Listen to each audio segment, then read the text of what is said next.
বিএনপির ভারপ্রাপ্ত চেয়ারম্যান তারেক রহমানের ৬১তম জন্মদিন আজ। তবে দেশের বর্তমান পরিস্থিতির কারণে গত বছরের মতো এবারও দলের পক্ষ থেকে দোয়া ও মিলাদ ও অর্থদান ছাড়া অন্য কোনো আনুষ্ঠানিক কর্মসূচি রাখা হয়নি।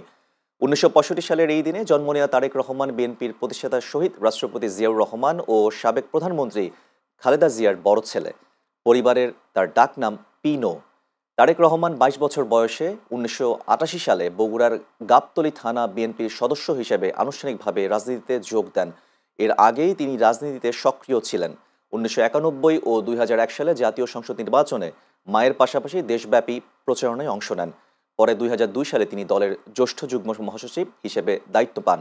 ২০০৯ সালে বিএনপির পঞ্চম জাতীয় সম্মেলনে এবং ২০১৬ সালে ষষ্ঠ সম্মেলনে তিনি দলের সিনিয়র ভাইস চেয়ারম্যান নির্বাচিত হন। ২০১৮ সালের ৮ ফেব্রুয়ারি বিএনপি চেয়ারপারসন খালেদা জিয়া কারাবন্দী হওয়ার পর থেকে যুক্তরাজ্য থেকে দলের ভারপ্রাপ্ত চেয়ারম্যান হিসেবে দায়িত্ব পালন করছেন তিনি।